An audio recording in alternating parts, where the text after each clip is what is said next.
A warm welcome to Anuradha Vedic Astrology. Today we are with Chandrasekhar Sharma ji again with a unique shlok which has a lot of meanings attached to it. Sir, a warm welcome to you, sir. My pleasure. Sir, so what is it that we are going to learn today and from which classical text, sir?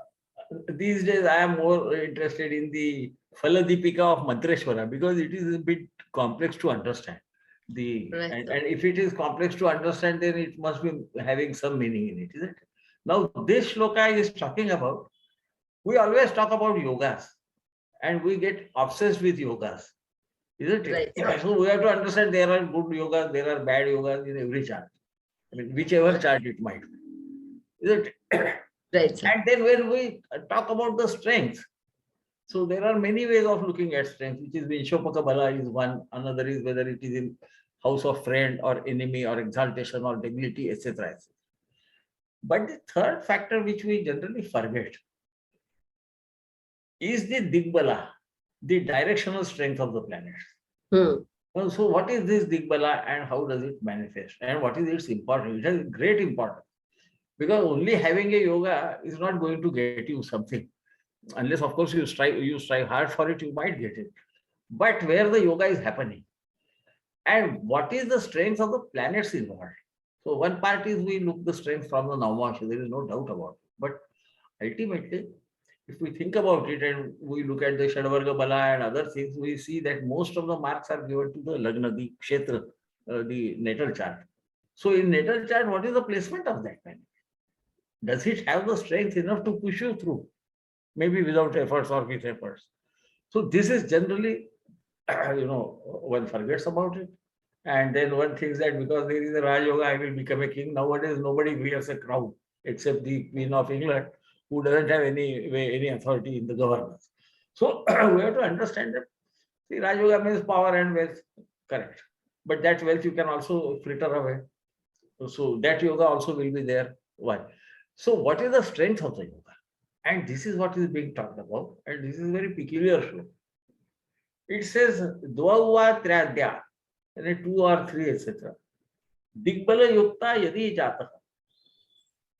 If 2 or 3 planets are possessed of directional strength, Shma Bhruvavshe Bhumipatihi Sya Jayashiva. He becomes, Shma is one of the names of the Mother Earth.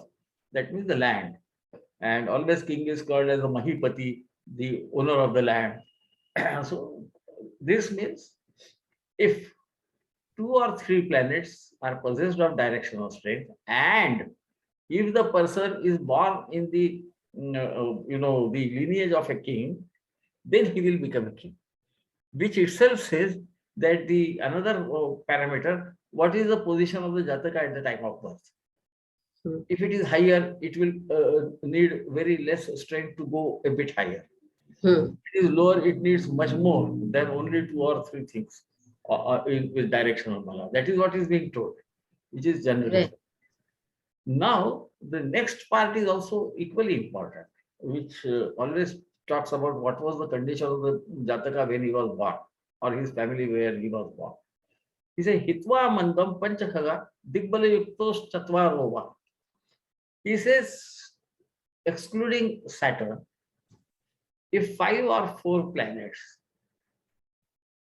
are possessed of the directional strength, Bhupatir Anyanvaya Jo Api, which means he will become king even if he is not, born in the family of kings, does not have a dynastic background. Even in justice system, there is a dynastic background. In politics, there is a dynastic background. So that is what is referred to in the first part of the shloka. We have the second says even without that, because here strength is more. Instead of 2 or 3, he is talking about barring Saturn, other 5 or 4 planets. So the number of planets is increased. The Digbala, the directional strength has increased. So the strength of the yoga is higher. So even at a lower level, if the Jataka was born, he can rise a much more higher than you expect. Let me put it this way. That is why this is very important, shloka, which we must understand. And now he says 5 or 4 with Digbala. This is a tricky part of it. Why not Saturn? We know there are 7 planets, out of which Saturn is gone, isn't it? So 6 are left. Out of them, 5 or 4 appears to be extremely good. But think about it, that this can happen only in certain circumstances. See, Venus and Mercury, if they attend Digbala, then Sun will not have Digbala. Yes. Yes. So out of 6, 4 are gone. Yes. And vice versa. If Sun has Digbala, these guys cannot have Digbala. Yes. So he is trying to find out what is the intellect of the person reading the chart. That is why I love Mantreshwara many times, because he always gives something which is complex. And what could it mean? Ultimately, it has to mean something. He is not an idiot. And Saturn with Digbala does have strength to give something. So he's taking him out very quietly. Let this guy be out. Out of these, see Jupiter or Mercury can be in Lagna. There, that is where they get the Digbala. Digbal. Yes. So obviously, Sun has to be somewhere else, and Sun will not be possessed of Digbala at all.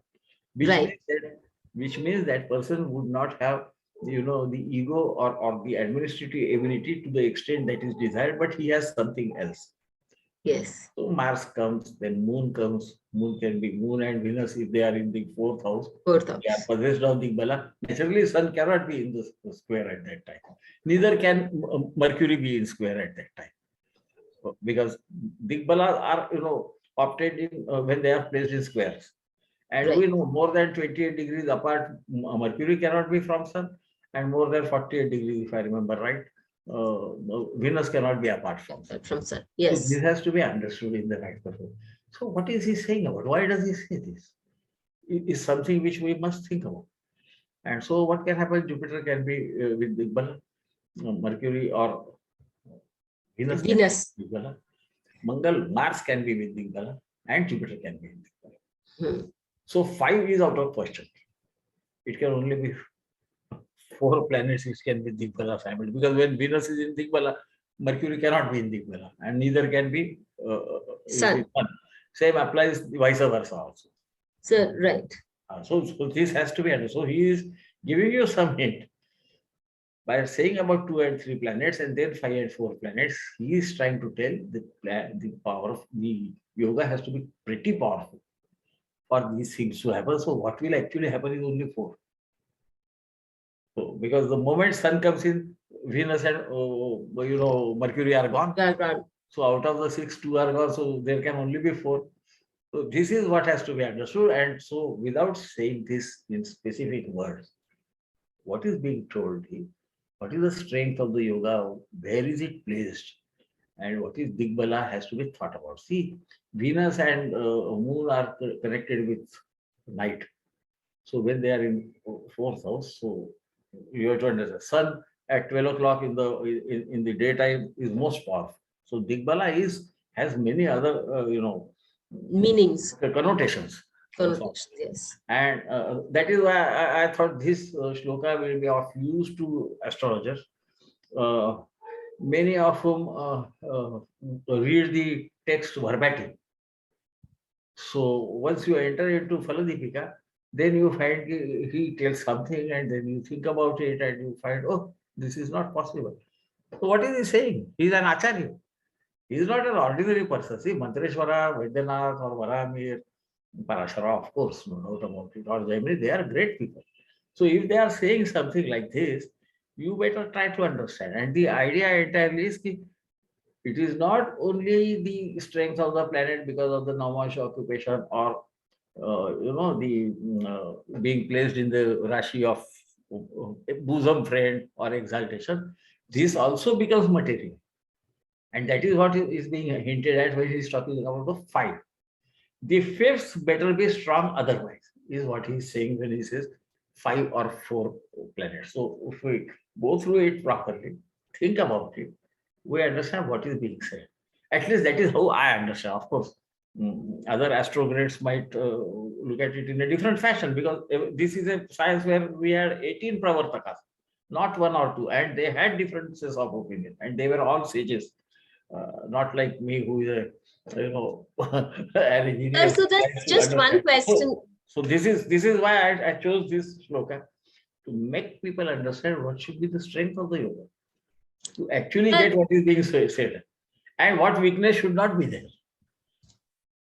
You see, ultimately, because Saturn, you see, what is happening is, why he says no, not Saturn is not coming. Saturn gets Digbala in the seventh house. He aspects the fourth house and the Lagna.